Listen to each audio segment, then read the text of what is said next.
Broke Ride Media.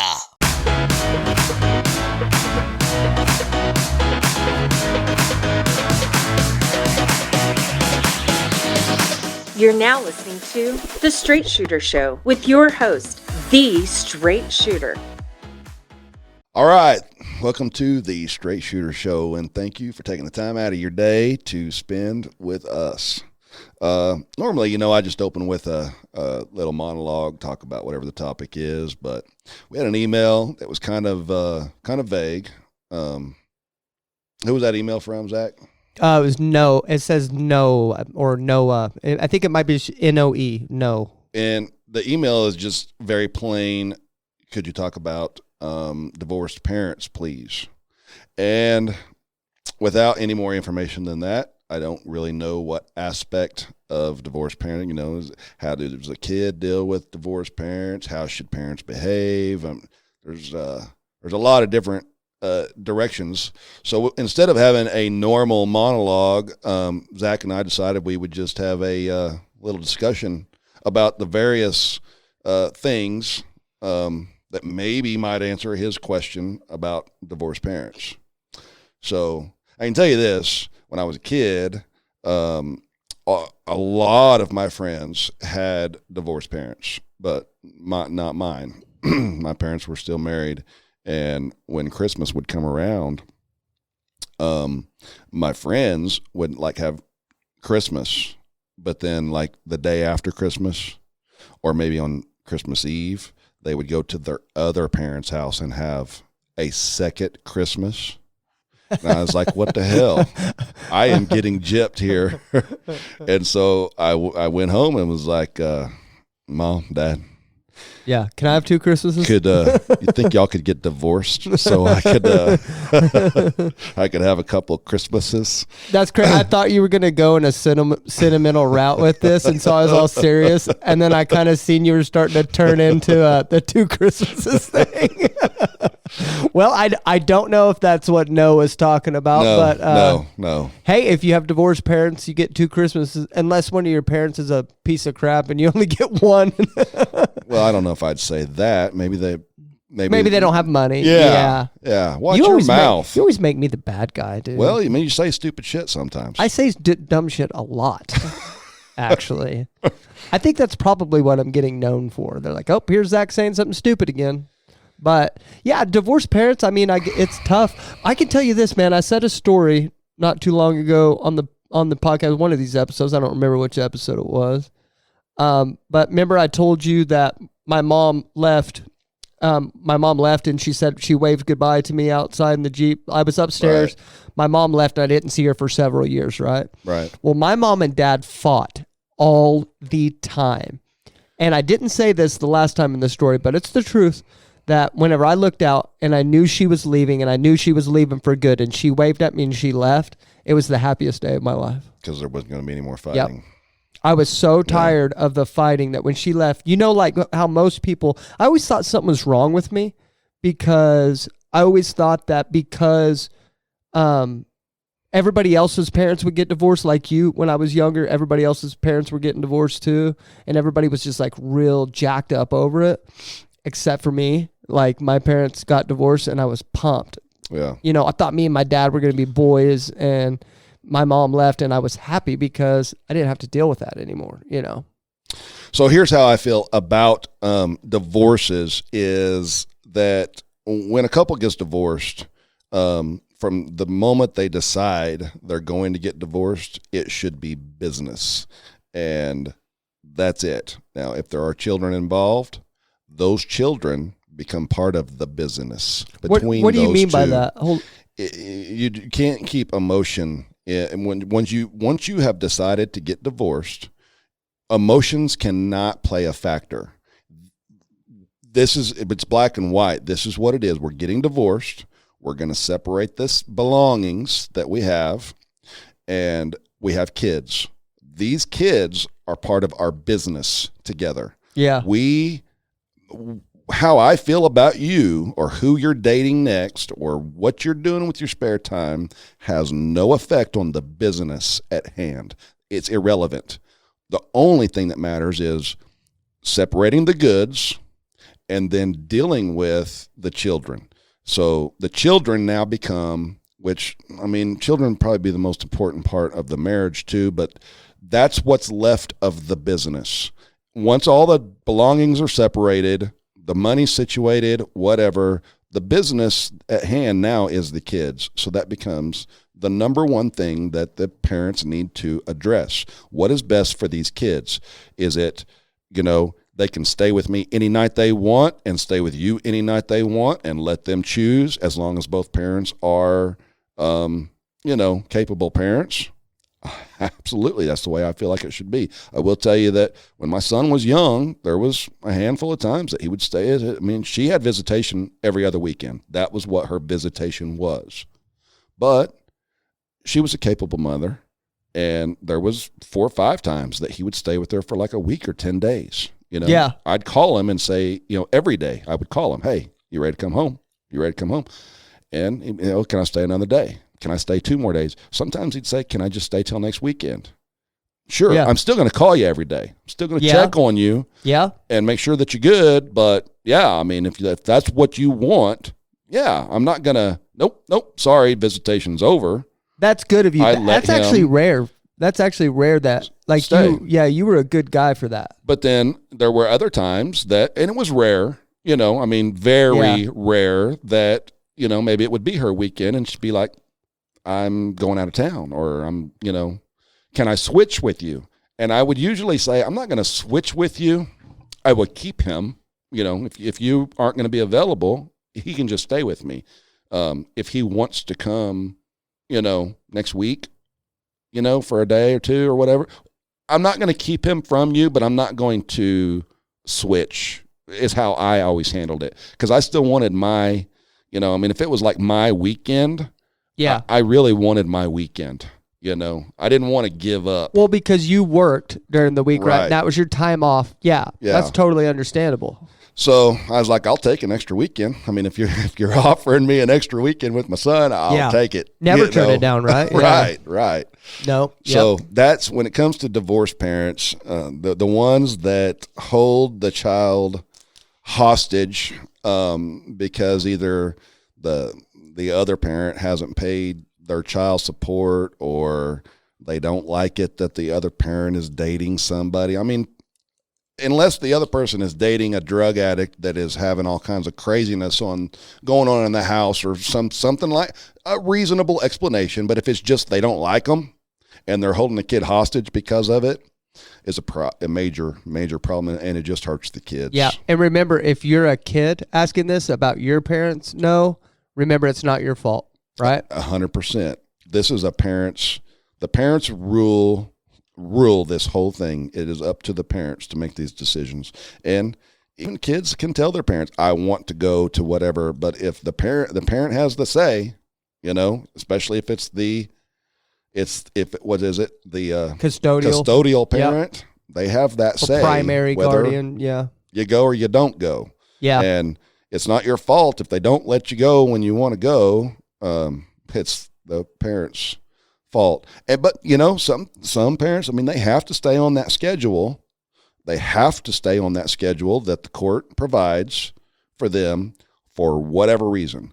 I don't know if this is your issue. I don't know what your family's reasons are, what your mom or your dad's reasons are. Some parents, they have to stay on that schedule. This is what it is. You're going to be here at 6 o'clock. You're going to be bringing them back at 6 o'clock on whatever day, whatever the case is. But as long as they're not keeping you from the other parent on their visitation, that you're supposed to be there.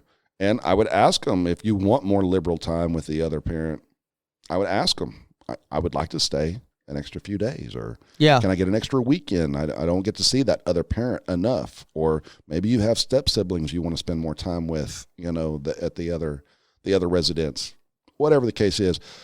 As long as the kid is doing what they're supposed to do at school, they're going to school like they're supposed to be.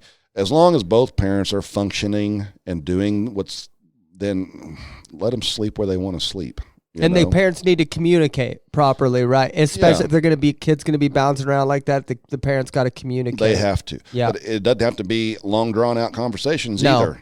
I mean, it can be a 5-minute or Yeah. less, Yeah, like This this is what's is what going Noah's on. doing. Yeah. Yep. This is what needs to happen when this is coming up that you're going to have to do when he's with you, stuff like that. Or Yeah. if you see something that, maybe is alarming that the other parent needs to be aware of, then that needs to be brought up. But Yeah. if it's nothing more than, okay, Noah's going to stay an extra night. Noah wants to stay an extra night, and we're getting ready to have dinner. He's going to bed. I'll get him to school. Great. End of conversation. It's over. Yeah. And the kid's happy. And I mean, the kid ought to be able, in my view, the kid ought to be able to sleep wherever he wants to sleep. Now, like I told you, I mean, there was times that my son would, 4 or 5 times he stayed like a week or 10 days. And I can remember at least once or twice that I would tell him, like on maybe day 10, I'd be like, I haven't seen you in a while, miss you. It's time to come on home. I'll let you go back next weekend. And it was a non-issue. Yeah. But I think, more than I selfish or not, 10 days was a long time to be without my son. Yeah. It was like every day. Well, remember I told you about my ex and not being in the girl's life for a long time. Well, last summer was the first summer that came along, and the coronavirus came along. Yeah. And so they got out of school a couple months early, and I was a weekend dad for like 5 months. And that was very hard for me to do personally. Yeah. To let them go and stay there until every other weekend. But I said, you know what? You worked so hard to get yourself to this point, and I promised you I would not do anything to take the girls away, and you've worked your butt off to become a mother again. I'm gonna, as hard as this is for me, I'm gonna let you do it. And then so I every other weekend during the summer, and that was really tough for me, but I did it. And the girls got time with their mom. They missed out on a couple of years. They deserve that. And I'll do it again this summer. Yeah. And she gets them on every break. So it's hard because I want my kids here, because what am I supposed to do here? Just Jimmy and Angela. We go to sleep at 8 and do nothing, like our kind of life revolves around them. Right. So at my life, when they're gone, it kind of just falls apart. You know what I mean? Right. So anyway, we got a pretty long show today. Do you have anything for housekeeping? Yeah, what was I going to talk about? The merch store. The merch store is open. If you haven't been there in a while, there's a new design. We're shipping out some stuff. Love for you to represent. Love for you to get yourself a hat or a t-shirt or a hoodie like I'm wearing right now. They got all different kinds of colors. And we dropped the price a little bit on every item there. Coffee cups. Got my Yeti style cup. It's great. Love it. So check out the link is in my bio on Instagram or TikTok or Facebook. Any of those places you can find a link to my merch store. Cool. All right. On to the first email. This is Aubrey. And no, I hope we answered you properly there. Shoot us back if we didn't. We'll get to it. Aubrey, he said, "Hey man, my name is Aubrey. I'm a 20-year-old guy from Texas. My father figure kind of left the scene when I was 14, was raised by my grandmother and grandpa until my grandpa left to Louisiana back in 2014. There's a lot of things I want to do with my life, but I don't really know what is for me. 2 things I got in mind now is moving out and starting a new job, and a part of that, I really want to go to the military to be in the Navy, but there's so much family drama going on, not between me and my grandma, just around us, that I want to move somewhere else, like out of state if possible. I don't really know what to do. I have a woman's opinion, but I don't really have a father figure's opinion, because my 2 things that I want to do in life is one of the others, a Navy pilot, or he wants to be a homicide detective. He's wants to pick between these 2, wants to move out of state. He only has women in his life, and he's wanting your opinion on which one you think would be better from a man's point of view, a father figure point of view. Well, I'm really not sure that one is necessarily better than the other. I think was it pilot? Navy in the Navy, pilot, or a homicide detective. Okay. Well, I in the long run, a a Navy pilot's going to make, once you get out of the military, you're going to make a lot more money if you become a pilot. Yeah. A lot more. So from that aspect, that's where the direction. They're both going to be dangerous because you're not going to probably start out as a homicide detective. You're going to start out in the ranks and work your way into a homicide detective position, which I don't know how long that takes. You've been in law enforcement. I mean, how long would it normally take a guy to? That's what I was going to say. I mean, he would need a degree, right, to become a homicide detective? No, not necessarily. No. No, he wouldn't. So here's what my advice would be. A lot of cops, man, it's really easy to get hired onto a law enforcement agency if you have prior military experience. Yeah. So my advice would be is to go ahead and pursue the Navy pilot thing. And then if you decide you want to be, I mean, dude, if you're young, you're 18, and you decide to go be a Navy pilot, you can be retired when you're 38 and then go to be a homicide detective. You can do both. Yeah. 38 retired from the military. Probably by the time he's 38, he's not going to want to do that anymore. He's going to want to utilize his skills as a pilot and go make the big bucks, Yeah. I mean, he could probably go to commercial flying pretty easily and, be making a few $100,000 a year. Yeah. Well, bottom line is to be a homicide detective, you're gonna spend 10 to 15 years just getting to that. Yeah. That's what's going to happen. You're going to have to get hired onto an agency as a patrol officer, and then you're going to have to work your way up to just regular misdemeanor detective, vice, and then you're going to have to move up to arson. Then homicide detective is usually the cream of the crop. The guys that's been doing it a while. So, and if you're really interested in going into the Navy, I mean, you need to go get tested. Go to the Navy recruiter and get tested because they may not even offer you that as an option. Yeah. I mean, you got to test for that stuff, and they tell you what you're qualified for. You can tell them this is what I want to do, and take the tests and see what they say. But I mean, I've known guys that wanted to go in the military and do various things, and they're like, "Okay, we want you, but you're artillery. That's what you are." And I'm not saying you are, but you got to get tested to find out if they'll even allow you to do that. Yeah, you have to qualify. But I would say just try. I mean, you're going to live a more fulfilled life being a Navy pilot than what you would as a homicide detective, man. I don't know a single homicide detective that's just a normal guy that's living just a happy, man, you see so much stuff as a cop. By the time you even get to a homicide detective, you've probably seen enough stuff to change the course of your life forever. And I know I'm different because of what I've seen in law enforcement, and I just did it for 10 short years, so. So after all of this conversation, I already led off with Navy pilot, and so if you can qualify for a Navy pilot or the Air Force, check them all out. Check out the Air Force, the Navy, the Marines. Check them all out. See if you can, become some kind of pilot in any of them. See who offers you the best deal too, because I think some, don't they have various packages that they can offer people? Yeah. I think the Air Force might be able to offer you a better deal than the Marines or vice versa or whatever, depending on. I think there's a way in the Army to where you can go to college for a little bit and then go straight into the Army as a warrant officer. Google this and look this up, Aubrey. So you can go straight from college into being a warrant officer if you qualify, take the ASVAB like you said, and then you can go into being a chopper pilot in the Army. Just straight out of college. You would have to go through extensive training in the Army as well, but it's all going to take a really long time for you to get it done, and it's going to take perseverance. But sounds like he's willing to do that. And that's another thing with him wanting to move away from the drama and get out of state. I mean, the Navy would also be a lot faster. I mean, because even if he got on at a small police department somewhere away from his hometown.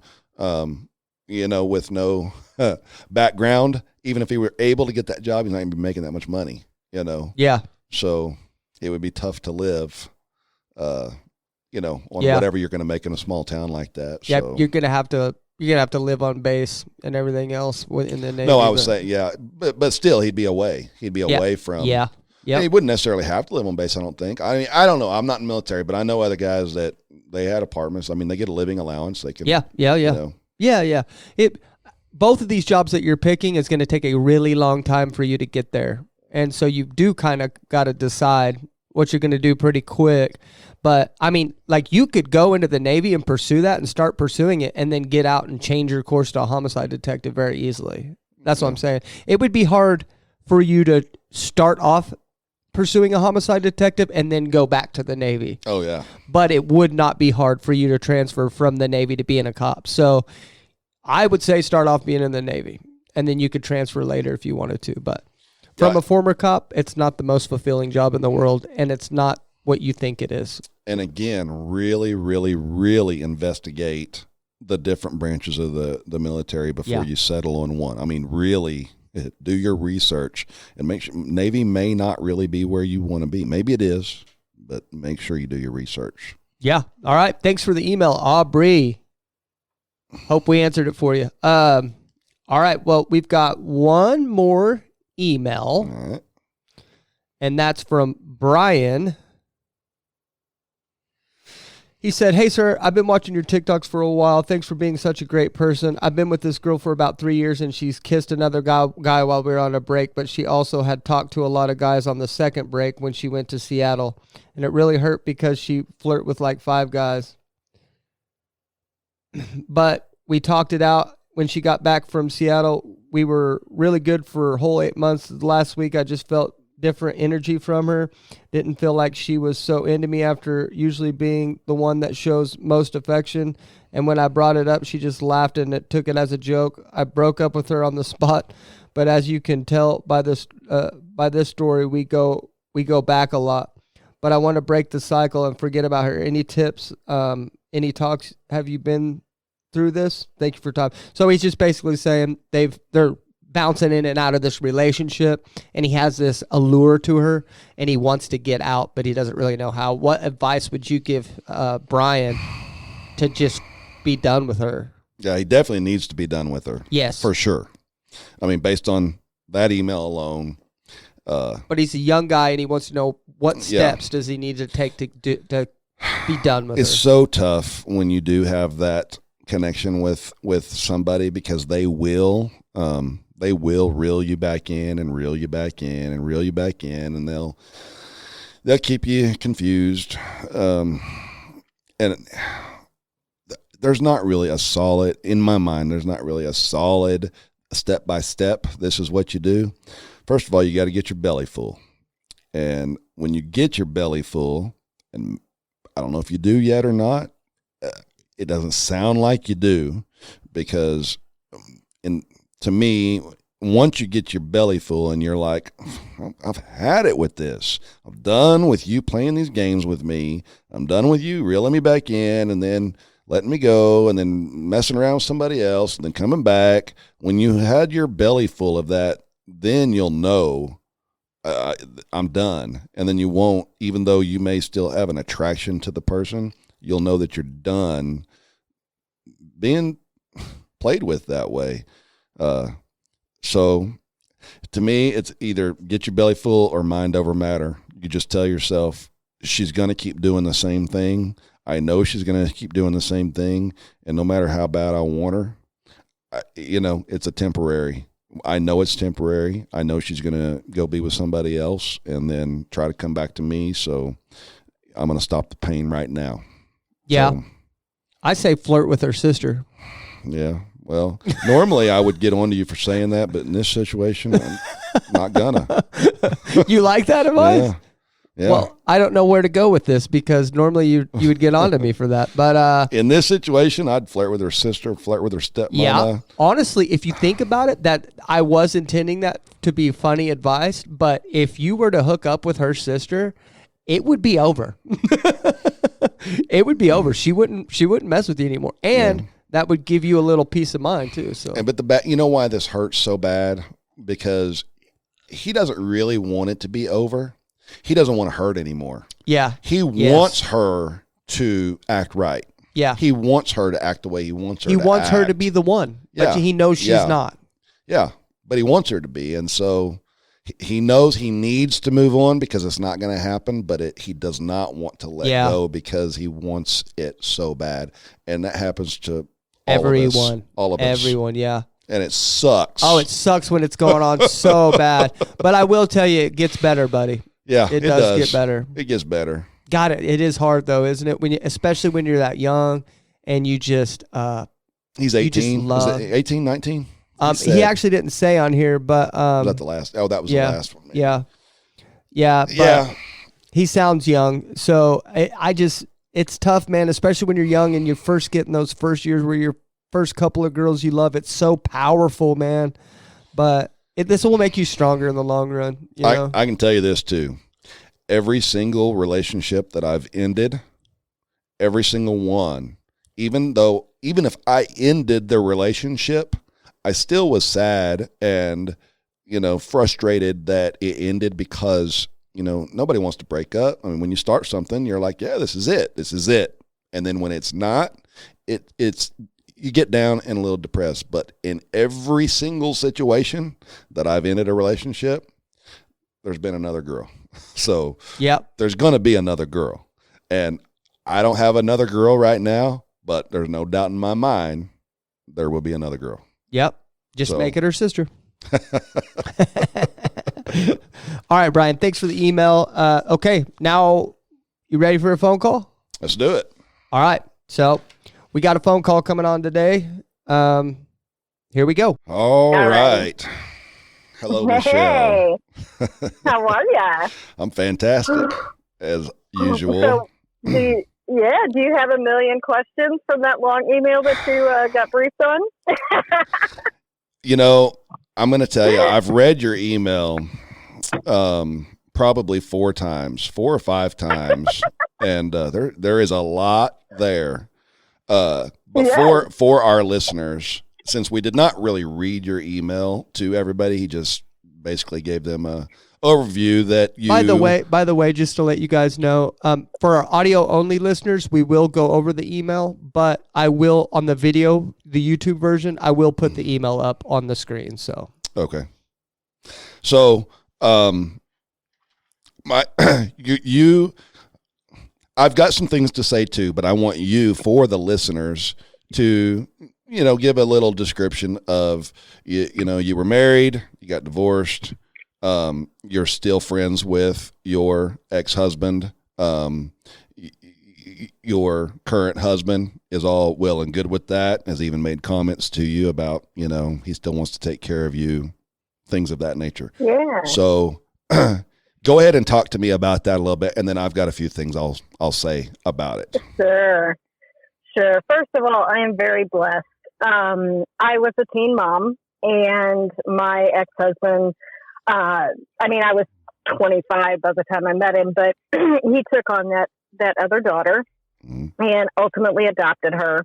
He is the reason. He is a good man. I don't know if he's the one you probably should be talking to, but he is in his core just a genuine good man.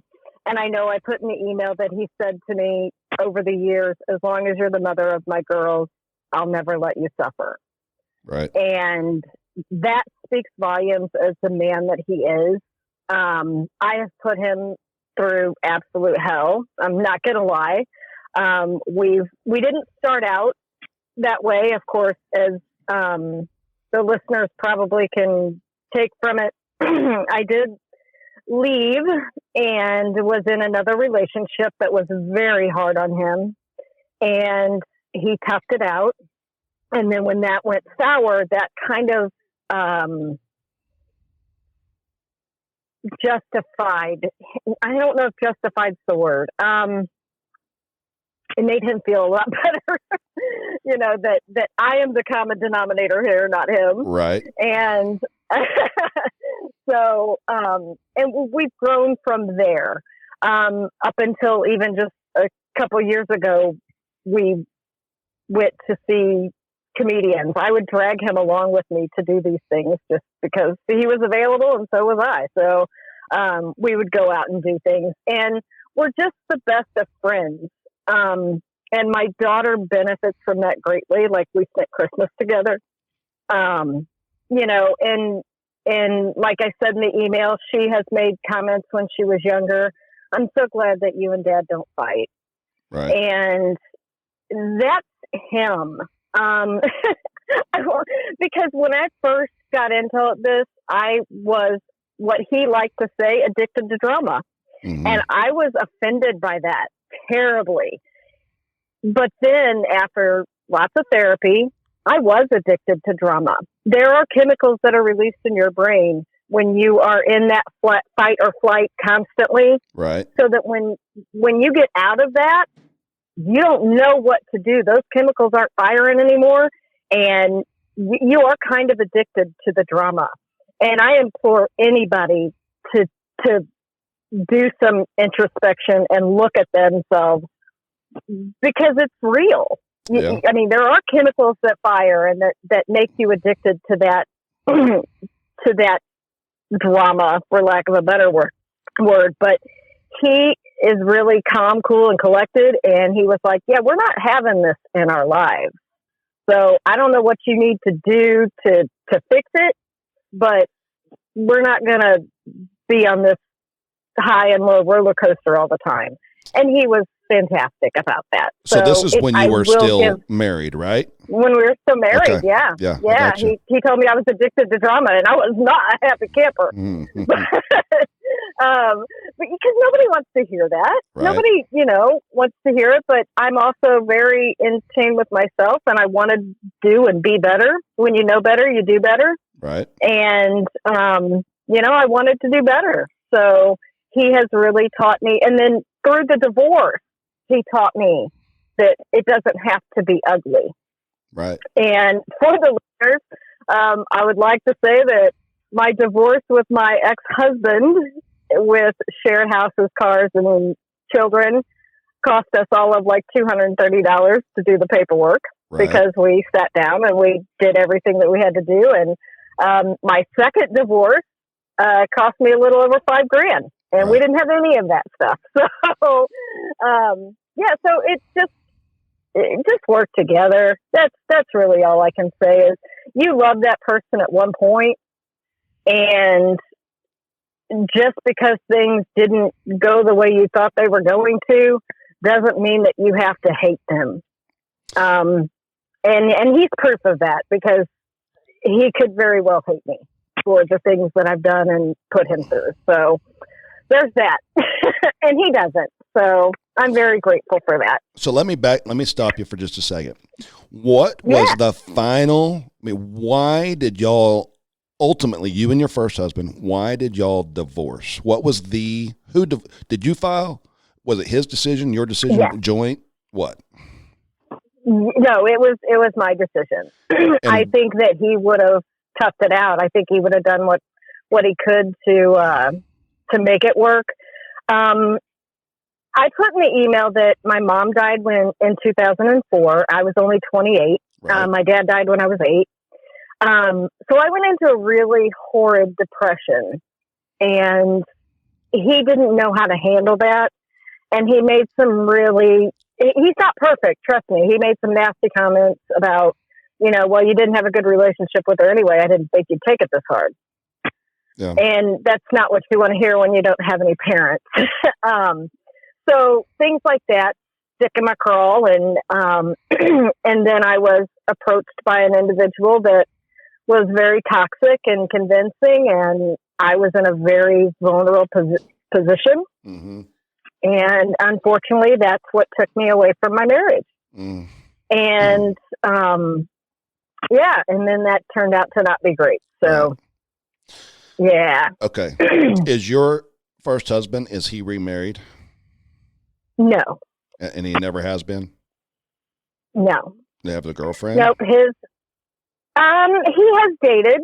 He has different individuals that he spends time with. His main focus has always been his girls, Right. whether that be our daughters or me. It's always been his girls. And so when he's had other girls, other women in his life, are you a fixture? I mean, are you interactive with those women? I am not. Okay. Well, I mean, we have a mutual friend that he hangs out with, but no, not usually. That has kind of been on his time. Right. And the same goes for me. He doesn't. Now, he has interacted with my boyfriend, and they are fine. Now, do they want to be like, go have a beer together? Probably not. But he doesn't have issues. Like he is fine with my other relationships. He's kind of a lone ranger anyway. He was 33 when I met him, never been married, never had kids, nothing, lived by himself. So he's okay alone. And he's been okay with that. Okay. So,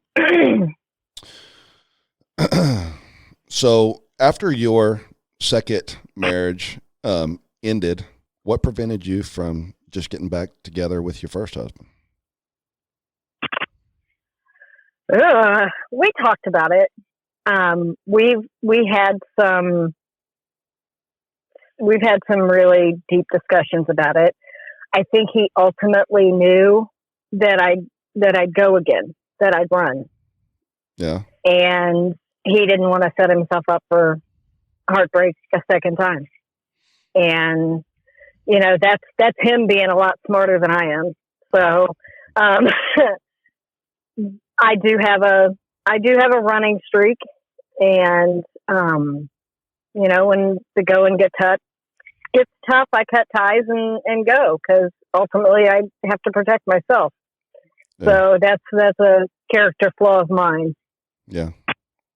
So he just didn't. I don't think he wants to sign up for another. He's offered for me to live with them, and because my daughter still lives with him, but he's offered for me to live there, and actually I did live there for 3 months in his basement. Yeah. And in between locations, and I think, to answer that honestly, I think that we moved from, with everything that we went through, we moved from romantic partner's interest into the friend zone. I did mention in my email that I'm having a major surgery, and my boyfriend and I have actually talked about this major surgery, and would my ex-husband be up for taking care of me? Absolutely he would, but would I be comfortable with that? We're just on a different level now, and I think that's what kept us from getting together, along with his reservations of my issues. So Right. So it sounds to me like y'all still love each other. You just not a romantic love for the reasons that you've listed.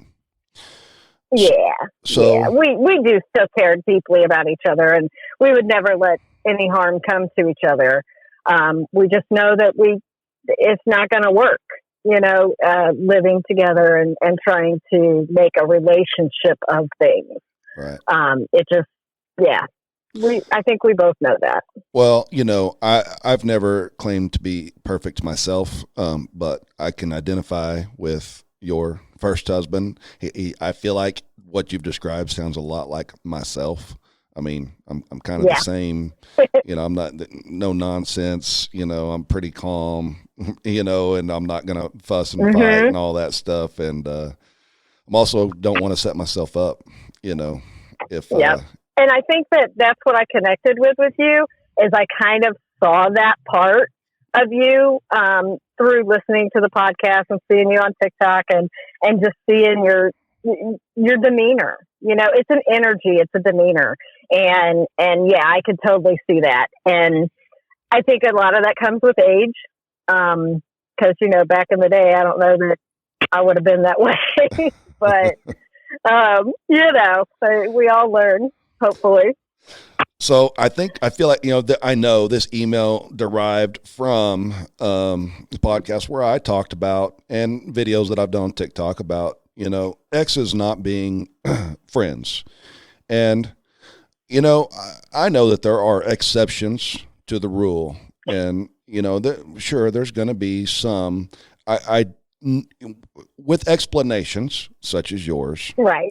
I can see I can see how, a friendship, okay, fine, you're friends. I still think that being friends or being best friends with your ex complicates your future romantic life in most cases. Just like you're not a fixture with, if he has a girlfriend, you're not going to be part of that because the new girl's not going to want the ex-wife hanging around, I mean, Correct.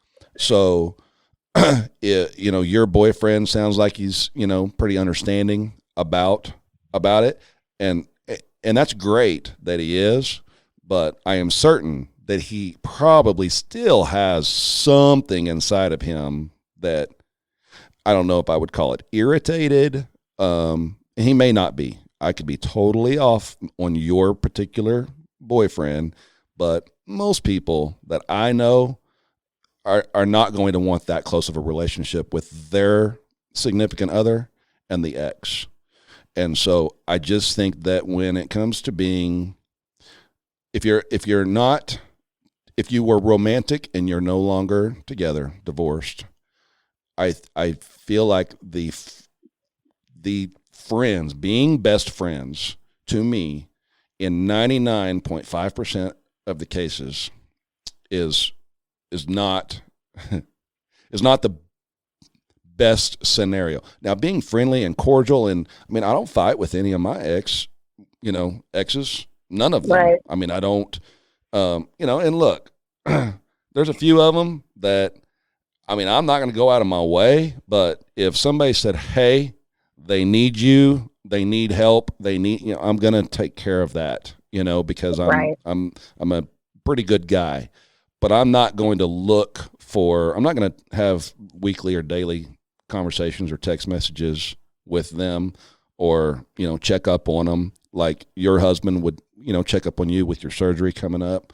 I'm just not going to do that because I feel like, more like you've got a man in your life now. That's his responsibility, with your surgery. The guy that's in your life, not your ex-husband's responsibility. Even though he would, it's not his. Right. It's not his well, place. And I do think that my ex-husband realizes that, and he is able to take that back seat. Yeah.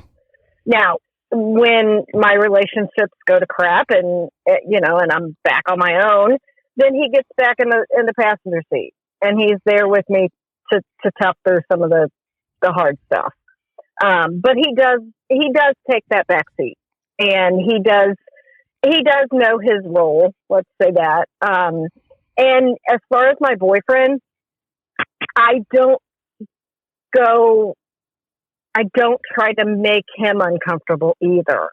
Right. So even though my ex-husband and I are close and friends and, the relationship that we have, I also don't try to make my current relationship rocky because of it.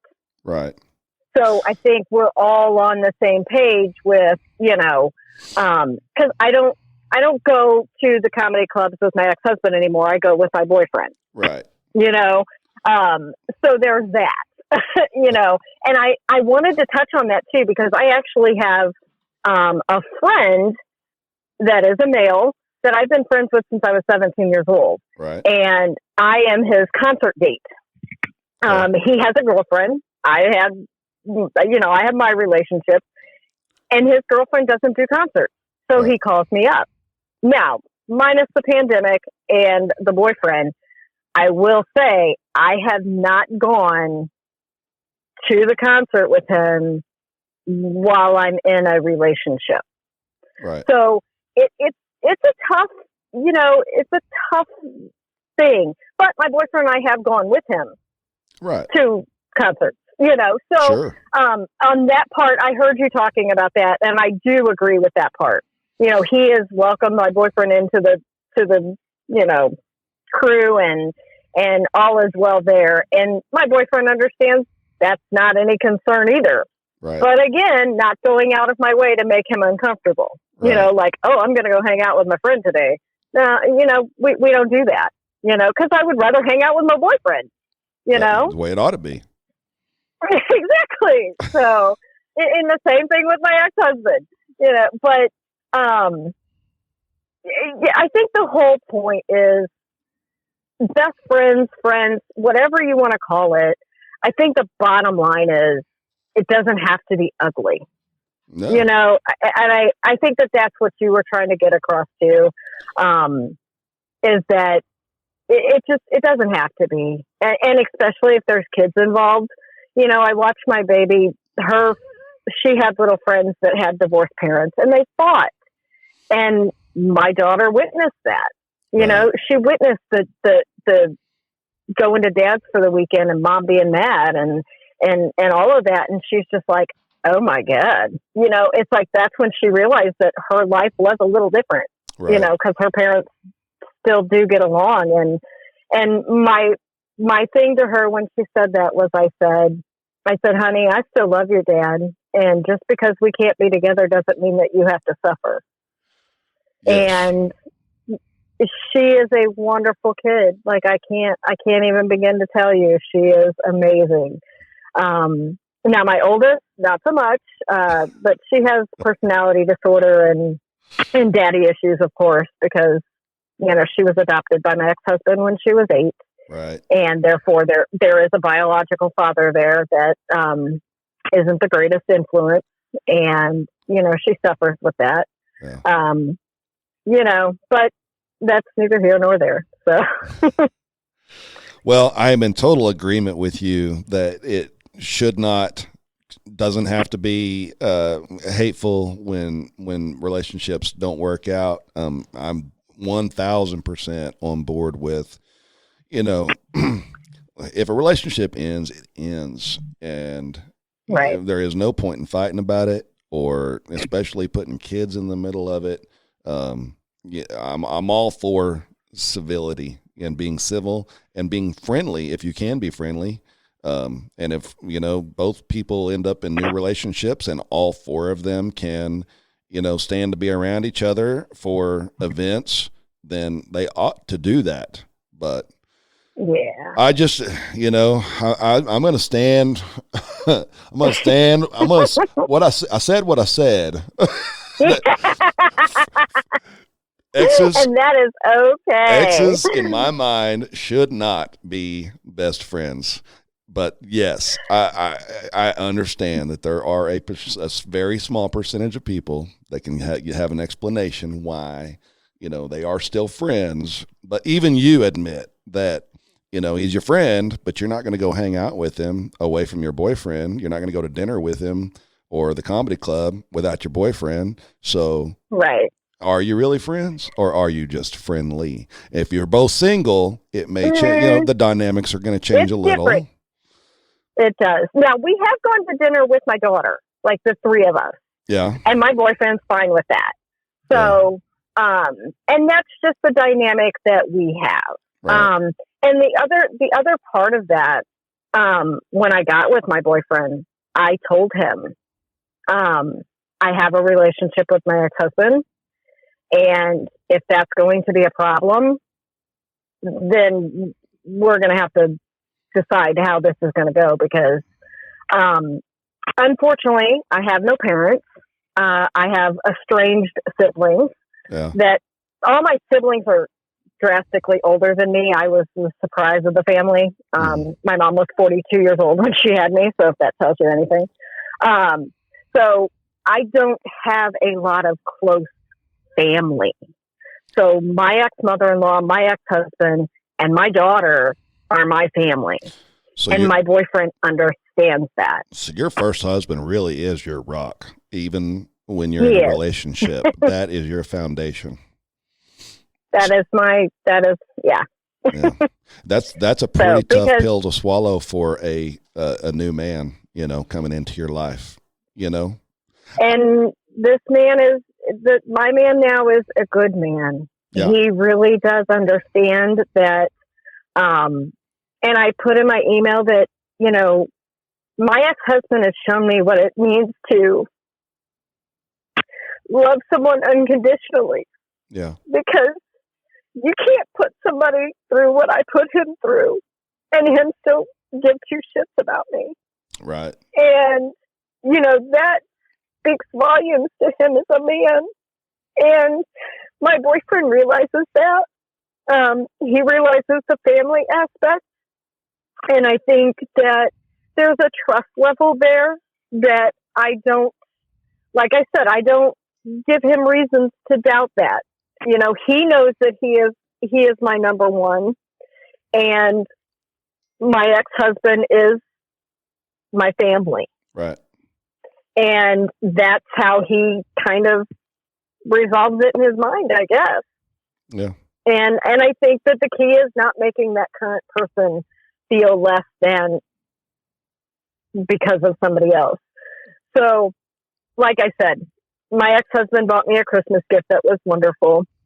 And I was nervous to tell my boyfriend because I was like, this is a big deal. Right. Like, it was a lot of money. And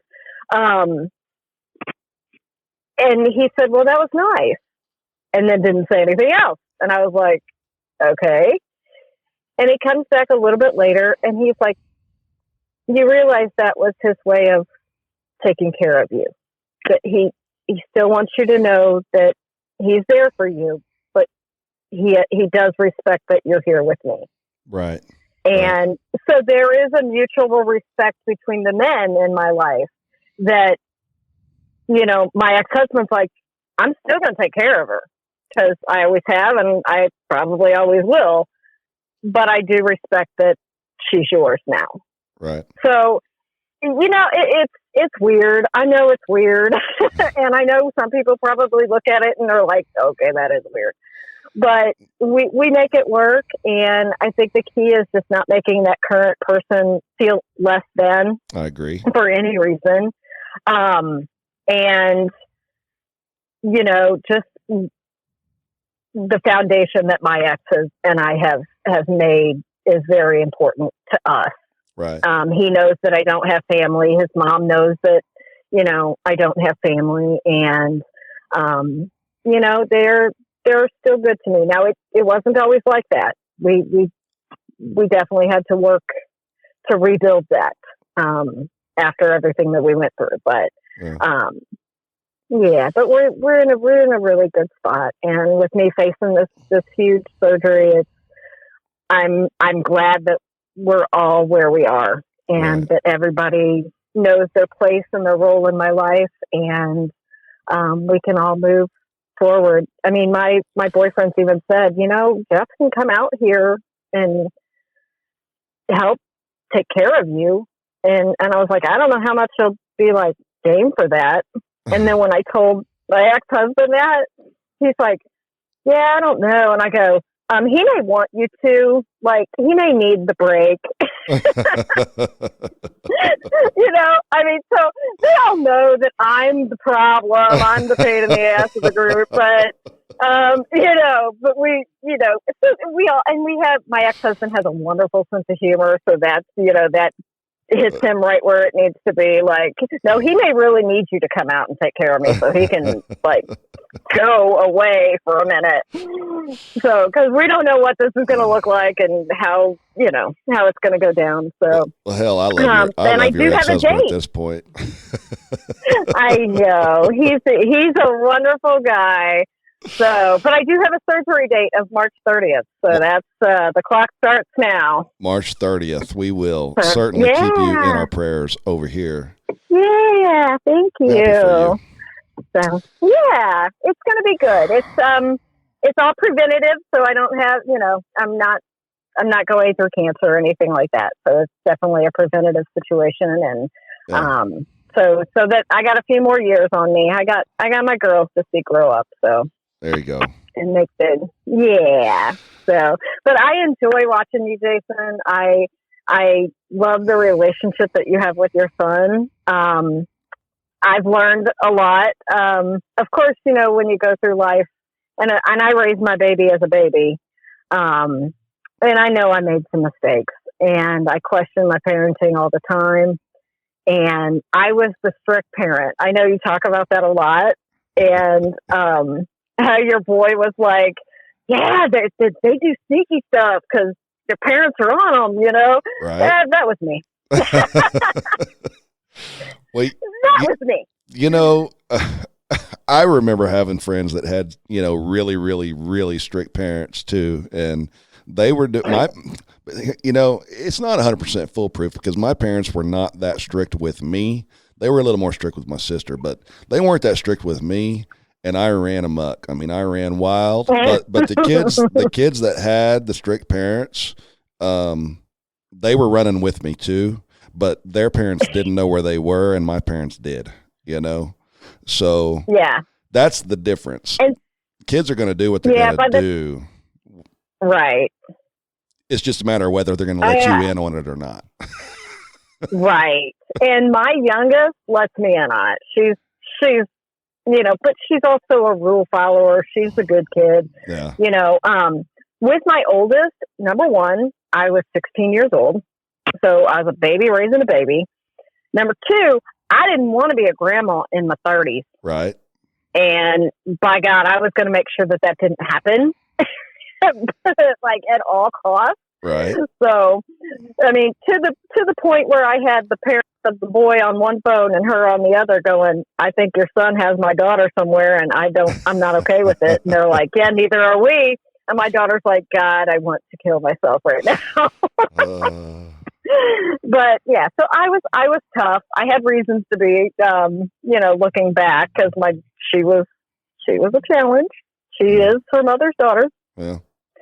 So there's that. But and then my youngest, she's more like her daddy. So we all know that she's going to be a great man, or she's going to be a great girl because she has a great man. I feel sorry for the man that tries to come into her life. Yeah. Because they have a tough man to live up to. Yeah. So because her daddy is her number one, and he is a good man. So, and then for her to witness how he's treated me over the years, and she's not going to settle for anything less. So he's got a tall order to fill. Right. So whatever man decides to take her on, you know, good luck to him. So, any other questions about like crazy life? No. Because it's crazy. Zach, did you have questions? No, I'm gonna talk about this after we get off here, so you don't eat me alive right now. No, that's what? Yeah, I wouldn't eat you alive. I'm not supposed to talk until we get off the phone. Remember? He has strict orders. Oh. Yeah, I tell him, Zach, you keep your mouth shut over there. Yeah, and every time I talk during the phone call, he'll slap my hand with a really long ruler. Aww. No, I'm kidding. Well, see, I knew you had to proof the email, so I knew you were sitting there with your eyes bugging out, going, "Oh dear God!" Yeah, and then I sent it to him, and on to him. Yeah, yeah, I sent it on to him. I said, "You read this. I'm busy." I think I told him, "Hey, I'll read this at my lunch break," and then I texted him at the end of the lunch break, and I was like, "Yeah, I didn't have enough time to read that." But yeah, so Michelle's cracked the code. That's what you have to do to come on the show, to get on the Straight Shooter Show as a caller, is just write really long emails and we'll call you. I asked him if we could get that email in paperback or hardback.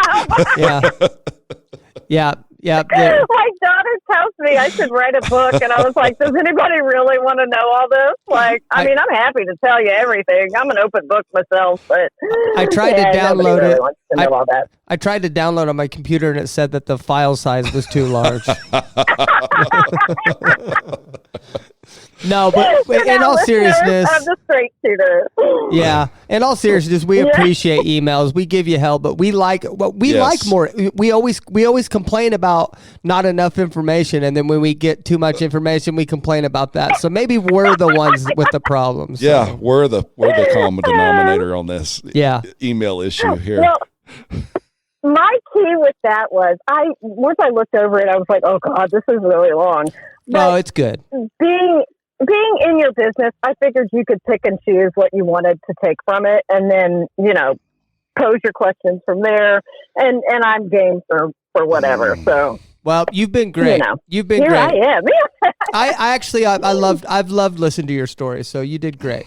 Well, thank you. And Jason, you are an inspiration to so many people.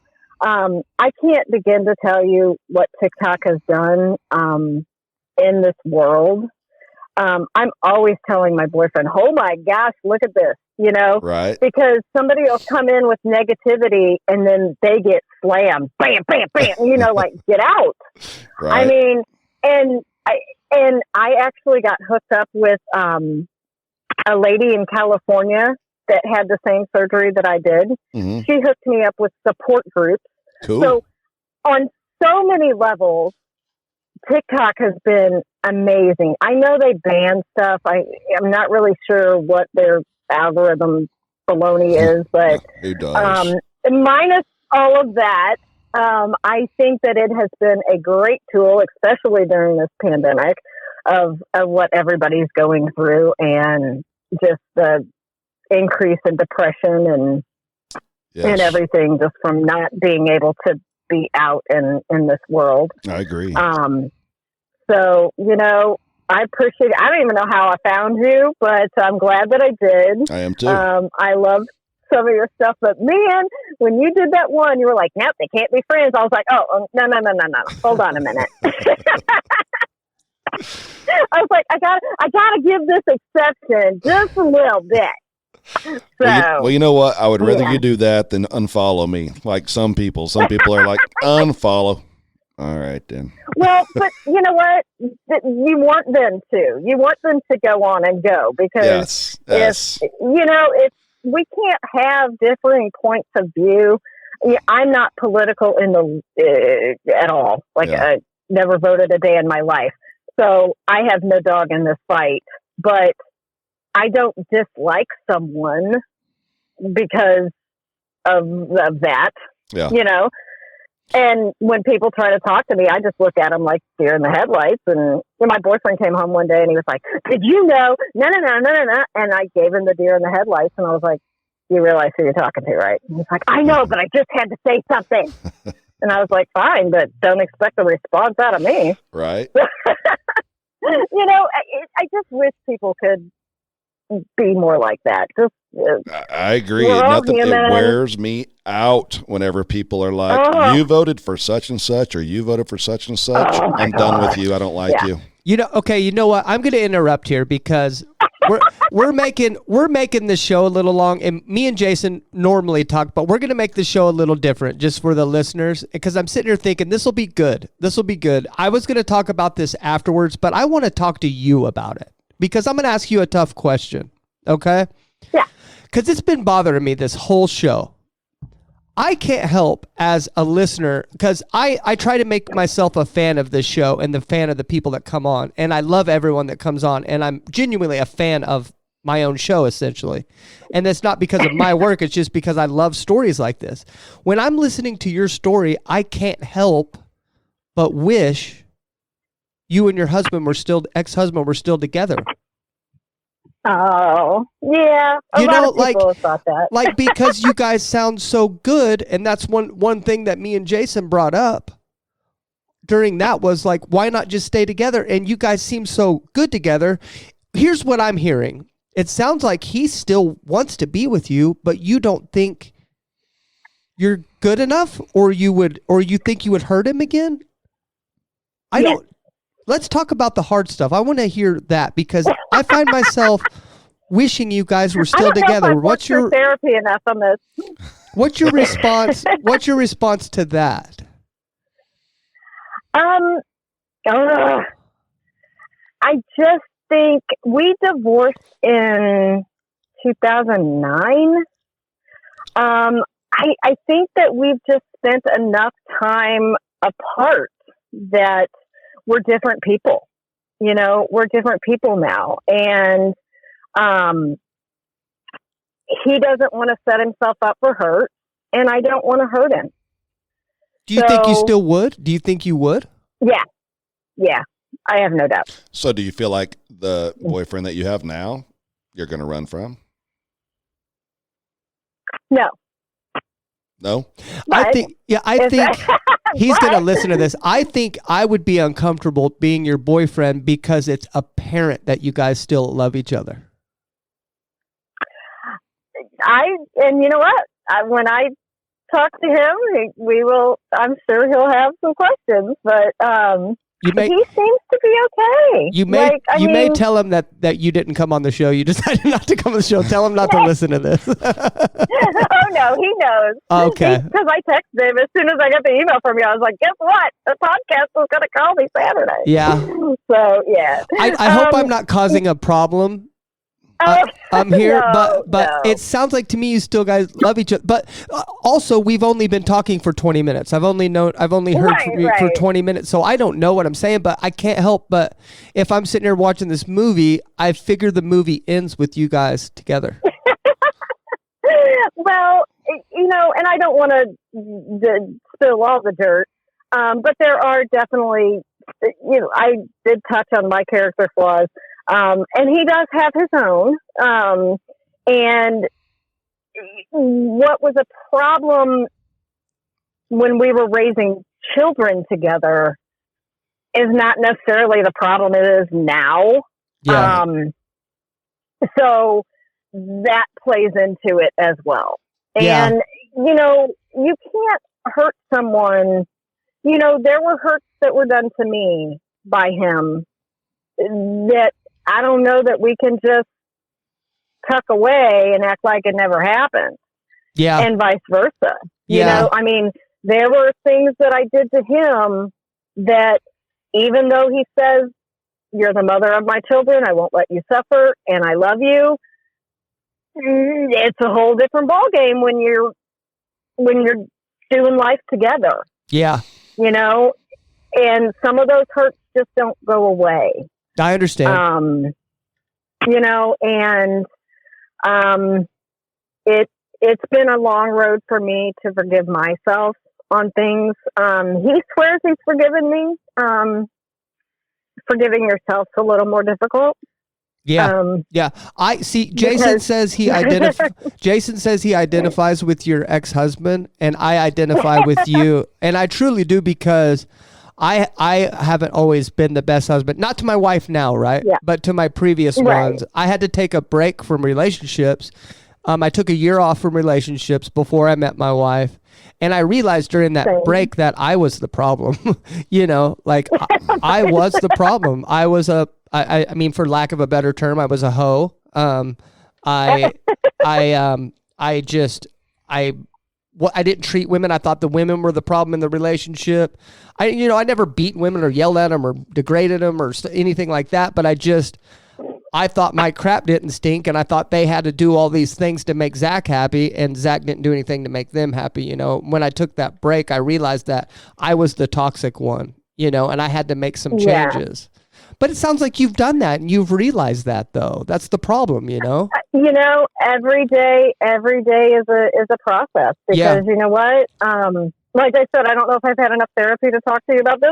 Right, yeah. Well, me neither. But I have been in therapy for a long time, and I do know that I'm part of the problem, but I haven't had the greatest life. And my ex said, I was addicted to drama, and I may not be addicted to the same drama, but I come with trauma. Yeah. Right. Yeah, me too. I come with my own trauma from birth, and to take that on is a huge task. Yeah. And to ask somebody to work through those issues with you is even a greater task. And sometimes when you haven't even worked through them yourself, so there's that. And then we face new hurdles. Yeah. I mean, it's not bad enough that I've got my past and my childhood and all that coming with me, but now I'm facing this new hurdle. And funny enough, I told my boyfriend when I got my issues addressed were in June. I found out about my stuff in June and July, and I told him, now is your time to go. Like, if you don't think that you can go through this with me, you need to go now. Yeah. And I gave him his out, man. I cut him loose, and he stuck by me. So Yeah. I am not immune to the fact that I have two very wonderful men in my life. I was about to say, it sounds to me And like you've been very fortunate on your men selections, or at least maybe not with the second husband. Apparently, that wasn't very good. But Yeah. Well, I mean, that wasn't a husband. oh, yeah, I you read missed that part. No, I read it. I know what you're talking about. You were in a same-sex relationship. oh yeah. Yeah, I read that. Yeah. See, we So read it. that's a little different thing. See, we read it. Now, I haven't been as lucky on that side of the ball field, but, whatever. Yeah. So I did read that. It's just been I forgot that portion of it, or it just wasn't coming to mind. It's like when you read the whole book and you're like, you can't remember what happened in chapter 6. That's right. Hey, no, but your story is really interesting, and I think a lot of people can learn for it. I identify with you, and like I said, I told my wife, I said, hey, I want to treat you the best you've ever been treated because you deserve that. But the problem is, I don't know how, because I didn't have the greatest upbringing. I've never seen it. So I'm going to get there, and I'm not toxic or anything like that, but I just if she wants me to give her flowers or say something sweet, I'm not the sweetest guy right now, and I'm trying to work towards, and she never complains or says I'm a bad guy, but I do want to be better for her because she doesn't, Yeah, and as I said, that I oppose to Zach. I identify with your ex-husband because I was married 3 times and I was a perfect husband all 3 times. Yeah, he's full of it too. I'm sure you were. He's full of it. I'm sure that there was absolutely nothing you did wrong. Well, I'm sure. And I want you to watch the video when this comes out and look at his face. Okay. He believes what he's saying. 100%. Hey. I can't help it that I mean you can't help it that you're perfect. Yeah, it is what it is. Yeah. I'm sorry that they didn't recognize it until afterward, but I was perfect. How's that 4th wife working out for you? There will not be a 4th wife. I will never get married. I mean, famous last words. Hey, look, if a woman was to ever convince me to marry her, she's going to have a lot of resources. You mean money? Yes. Yeah. you married some money. Yeah. That way, if you lose this one, you're at least coming out of it with something. That's right. Heartache and money, I'm baby. not going through that again. That's right. Well, I think you're on the right track. Yeah, I think he's on the right track. Yeah. I'm happy with myself. Exactly. And you know what? I think that's where my ex-husband's at as well. Like I said, he was a loner in the beginning before I came along, so it doesn't bother him to be alone, and he's content with that. Yeah. Maybe why we had issues being married. So that ties into it as well. That's why, he just wanted some the space. Possibility that we can't be together. So, yeah, I don't know. It is what it is now, and our babies are grown, so we don't have necessarily that anymore.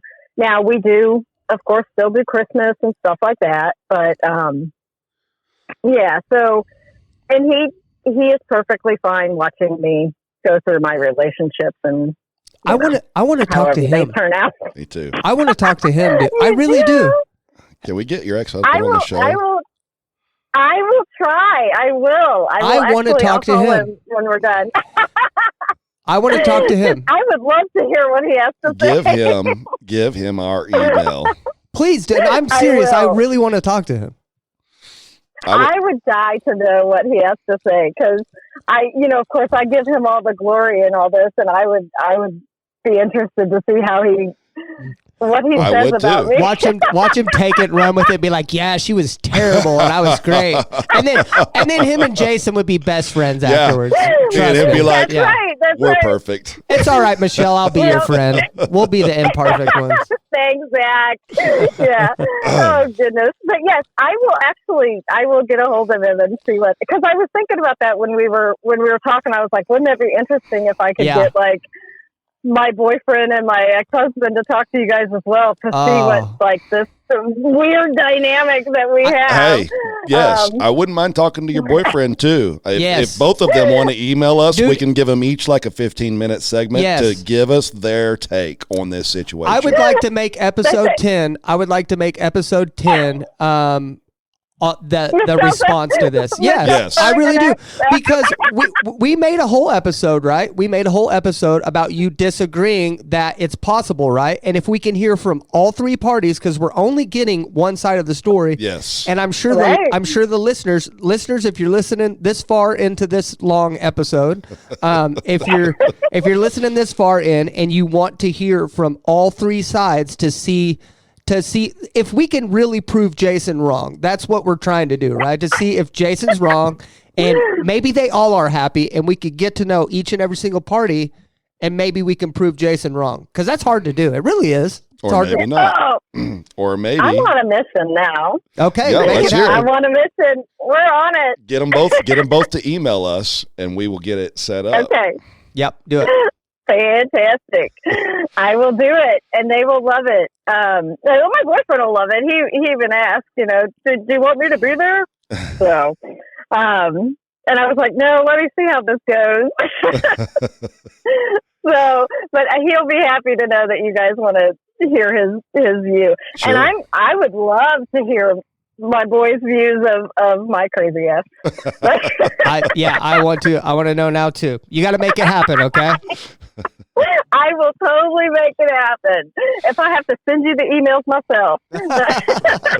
Just give me their numbers. I'll work my magic. I'll be like, hey, you're on a podcast. You don't know it, but we're going to talk real quick. Hope you got a few minutes. I would love it, because I think that, in the grand scheme of things, I think that listeners could benefit from hearing from, especially my ex-husband, on how he, and so you could get to see what a good man he is and how he handles it, because I think he's going to be cut and dry. He's very black and white, as far as, it just is what it is. And there's no bullshit. There's no, it's very cut and dry to him. And so I would be real curious to see what he has to say. So I will definitely get on my men and see if we can't make this happen for you guys. All right. That'd be a good time. Sounds like a plan. All right. We got to wrap it up, though, because we're already. Yes, you do. I'm so sorry. No, it's okay. It's been fun. Thanks for calling, Michelle. Now, Zach, this is where your editing has to come into play. You got to chop on that. Nope, stuff, I'm leaving the whole thing in here. Oh my God! We're gonna leave it long. I'm gonna leave the whole thing in, and either people will want to listen to it or not. We almost never edit anything out of a phone call unless somebody has asked us to. Oh my gosh! Yeah, it's just See, this is what podcasting. Yeah, this is why podcasting's all about. People want to hear they don't want it to be a show, So we're gonna leave the whole thing. Yeah. You guys are fantastic. Thank you so much. You knew that long ass email was going to get you a long phone call. So no, it was fun. Thank you. I warned you in advance. So we will be in touch. I will see if my boys can't get a hold of you. And you guys be well, stay safe, and thank you so much for everything that you're doing. And take care. Thank you, Michelle. Thank you. We'll talk to you later. All right. Bye-bye. Bye. Yeah, man, I just can't help but to think. Oh, hold on. Oh, whoops. That was a scam likely call. I just can't help to think, but that they should still be together. That's my opinion, and I want to hear from him to see if he is still in love with her. Well, I don't know. There's no doubt he still loves her. I don't know. I mean, I guess we'll just have to hear if he is still in love. And I really want to hear from her boyfriend and see how he genuinely, how does he really feel? You know, inside. I do too. Well, we won't talk about this too long because I think it's probably going to continue. Yeah. So we'll just kind of wrap this show up and be done with it. So, so closing thoughts from you? Good phone call. There's a lot there. I mean, there's really a lot there. Yeah. I still maintain that, ex-spouses should not be, like I've said before, when I say a friend, that's somebody that you socialize with, somebody that you spend a lot of time with. That's somebody that you don't have to be careful about, is somebody else going to be there because it's your friend. I don't think you ought to be friends with your ex-spouse, but absolutely 100% you should be civil and friendly if possible. And if, you know, if you're both single and you want to have lunch together, by all means. But if one of you has a new person in your life, that's it. No more lunches together, no more time together. And that's just the way it is. So you may not agree with me, but I'm always going to shoot you straight. You have been listening to The Straight Shooter Show. Come back every Wednesday for new episodes.